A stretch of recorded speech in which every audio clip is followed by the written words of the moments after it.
Hello दोस्तों, आज की वीडियो में हम सीखने वाले हैं लेट कीवर्ड के बारे में। लेट कीवर्ड इन जावास्क्रिप्ट किस तरह से यूज़ होता है और क्या डिफरेंशिएशन है, वेयर कीवर्ड से कितना डिफरेंट है और क्यों हम यूज़ करते हैं लेट कीवर्ड का, ये हम सीखेंगे यहाँ पर।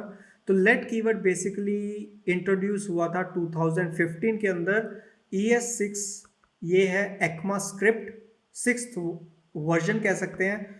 2015 में ये इंट्रोड्यूस हुआ था, लेट कीवर्ड का इस्तेमाल होना शुरू हुआ था और साथ के साथ इसके साथ एक और कीवर्ड जो शुरू हुआ था वो है कॉन्स्ट के नाम से। हमेशा याद रखना, मेरी बात हमेशा याद रखना, जब भी आप जावास्क्रिप्ट यूज़ करोगे, जावास्क्रिप्ट में वेरिएबल्स को क्रिएट करोगे तो हमेशा कॉन्स्ट का इस्तेमाल करना। कॉन्स्ट नंबर 1 प्रायोरिटी होनी चाहिए। नंबर 1 इसलिए प्रायोरिटी होनी चाहिए क्योंकि हम जो भी वेरिएबल को असाइन करते हैं, कोई भी वैल्यू असाइन करते हैं, तो कॉन्स्ट क्या करता है, उस वेरिएबल को चेंज नहीं करेगा। उस वेरिएबल की वैल्यू, जो भी वैल्यू आएगी, वो वैल्यू को हमें पता रहता है कि हमें इसकी वैल्यू चेंज नहीं करनी, तो हमें कॉन्स्ट के साथ डिफाइन करना पड़ेगा।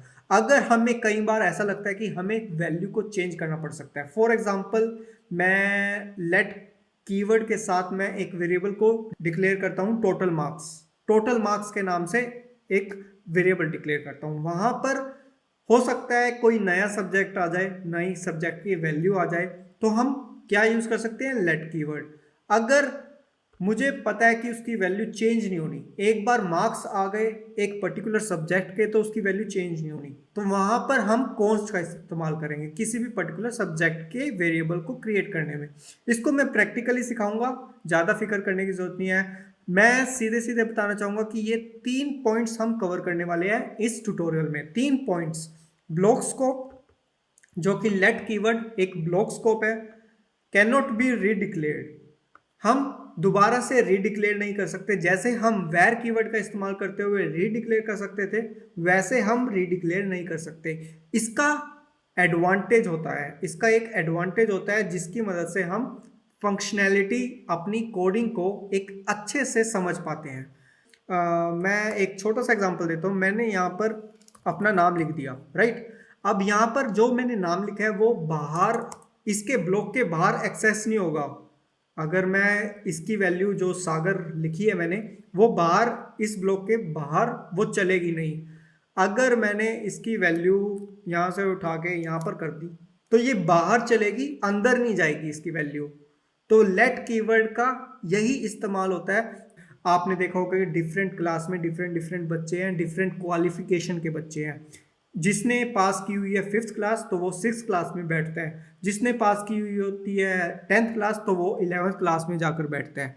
उसी तरह से यहाँ पर भी हम एक डिफाइन कर देते हैं अलग अलग क्लासेस, राइट। तो कुछ इस तरह से हम प्रैक्टिकली सीखेंगे ज़्यादा। अगर आप यहाँ पर लेट कीवर्ड का इस्तेमाल करोगे तो प्रॉब्लम ये आएगी कि यहाँ पर ये एरर शो कर देगा।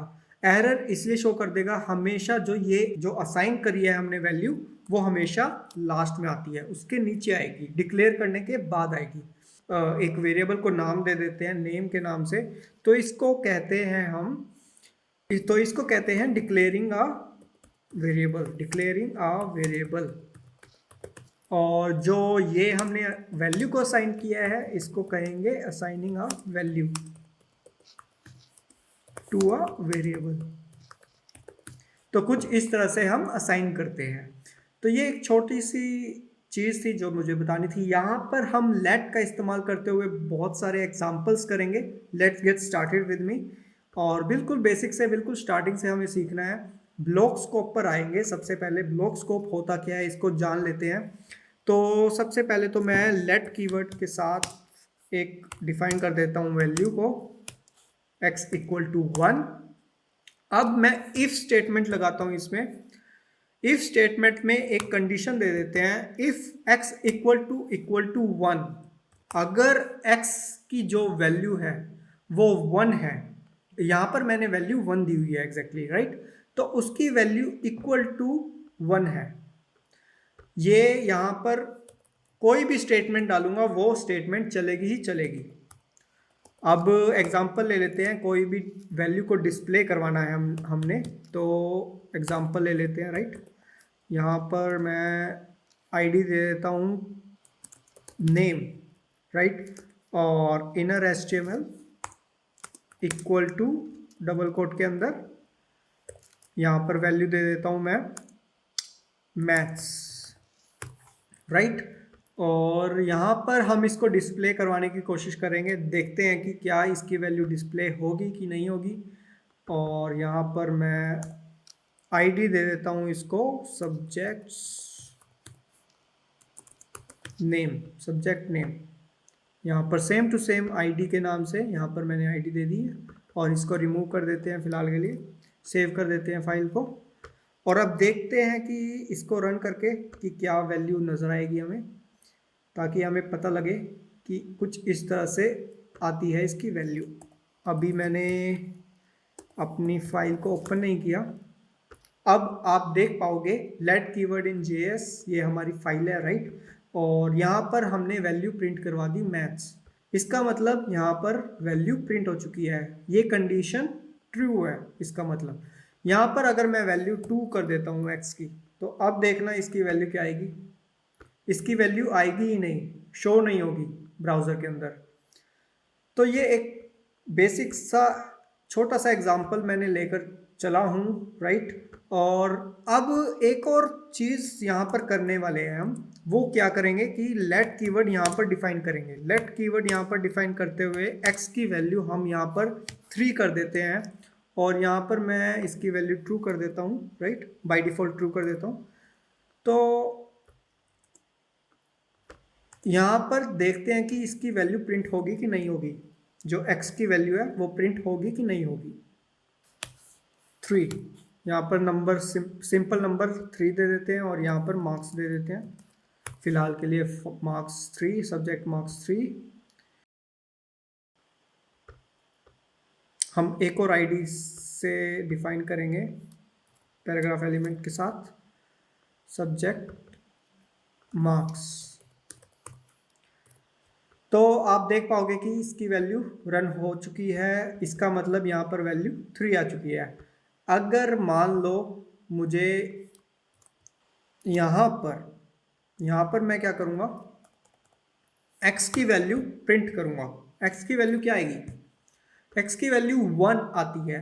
x की वैल्यू 1 क्यों आती है, क्योंकि ये ब्लॉक से बाहर है, ये हमारा ब्लॉक है, इससे बाहर मैंने वैल्यू को असाइन कर चुका हूँ, 1 दे चुका हूँ इसकी वैल्यू, तो इसकी वैल्यू 1 आ गई है। और जो मैंने असाइन करी थी ब्लॉक के अंदर, यहाँ पर ब्रेसिस के अंदर मैंने 3 वैल्यू असाइन करी थी, वो वैल्यू ओवरराइट हो चुकी है। आप ध्यान दोगे वो वैल्यू प्रिंट होती भी नहीं है।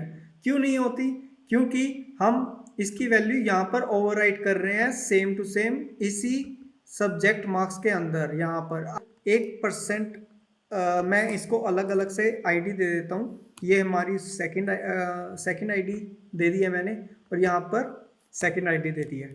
अब देखना, आप कमाल की बात देखना, हमारी जो ब्रेसिस के अंदर जो वैल्यू है 3, वो भी प्रिंट हो जाती है, वो भी शो हो जाती है। और यहाँ पर जो हमने ब्लॉक स्कोप से बाहर जो वैल्यू को प्रिंट करवाने की कोशिश की है, वो भी वैल्यू हमें नज़र आती है 1 के नाम से। अब क्या हो रहा है कि एग्जैक्टली हमने ये लेट कीवर्ड यहाँ पर वैल्यू को डिक्लेयर किया है, असाइन किया है वैल्यू को, और जो भी वैल्यू हमने असाइन करी है वो स्कोप के बाहर वैसे की वैसे ही प्रिंट होगी। अगर 1% मान लो, यहाँ पर मैं वैर का यूज़ करता हूँ, वैर का यूज़ करते हुए और यहाँ पर भी वैर का यूज़ कर लेता हूँ। अब देखते हैं इसकी वैल्यू क्या आती है। जैसे ही मैं सेव करता हूँ इसकी वैल्यू 3 और 3 आ जाती है।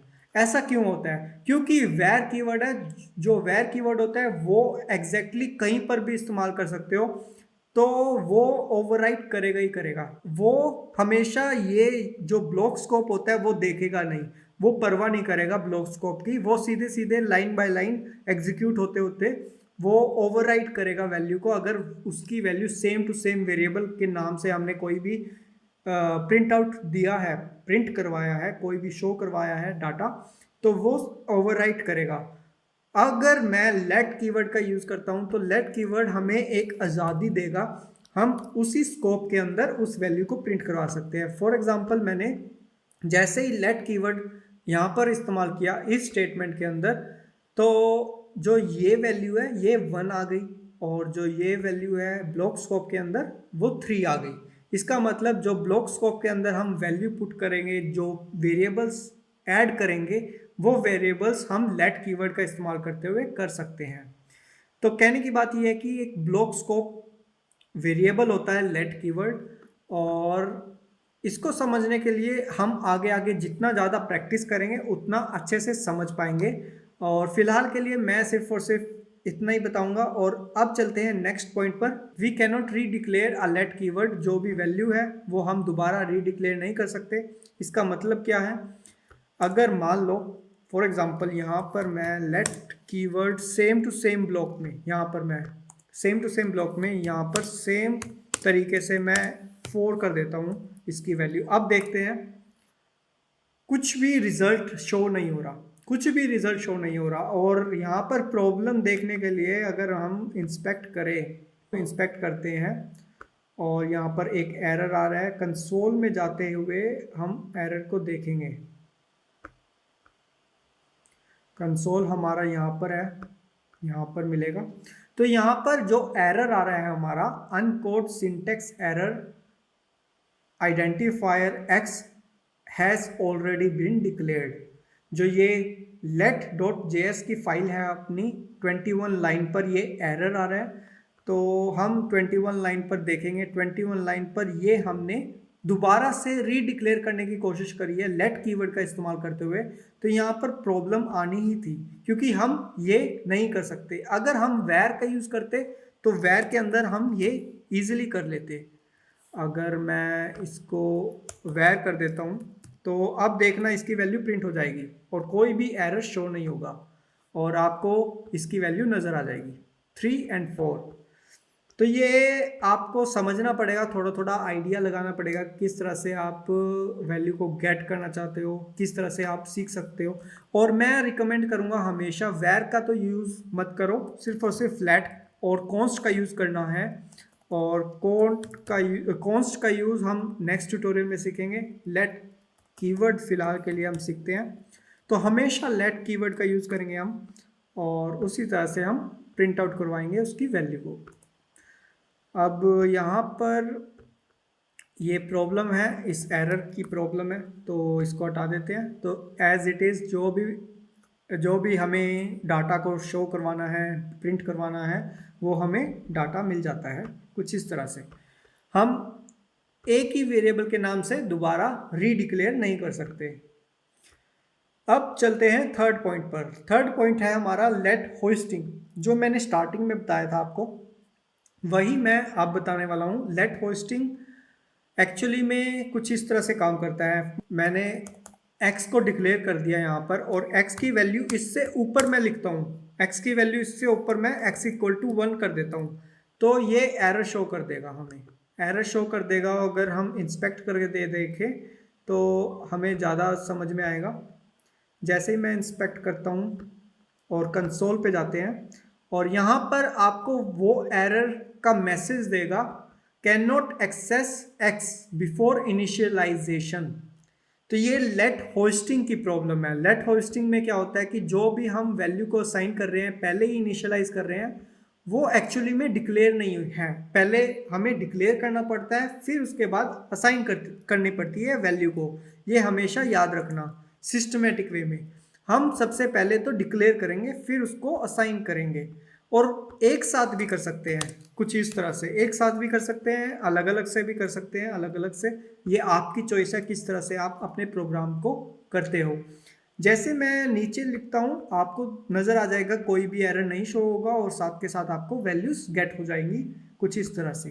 तो ये एक छोटा सा एग्जांपल मैंने दिया है लेट होस्टिंग का, जहाँ पर आपको ये समझना पड़ेगा कि हमेशा जो डिफाइन जो करते हैं वो कुछ इस तरह से करते हैं और डिक्लेयर जो करते हैं वो कुछ इस तरह से करते हैं, और जो डिक्लेयर करते हैं वो हमेशा पहले आएगा, डिफाइन करने से पहले आएगा।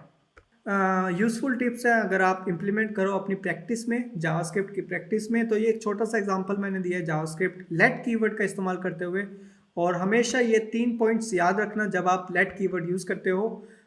ये धीरे धीरे प्रैक्टिस के साथ आप समझ पाओगे। ब्लॉक स्कोप होता है cannot be redeclared, and let hoisting का यूज़ कैसे करते हैं। लेट होस्टिंग का मतलब हमेशा याद रखना, पहले डिक्लेयर करना है, फिर उसको वैल्यू को असाइन करना है, उसकी वैल्यू को असाइन करना है।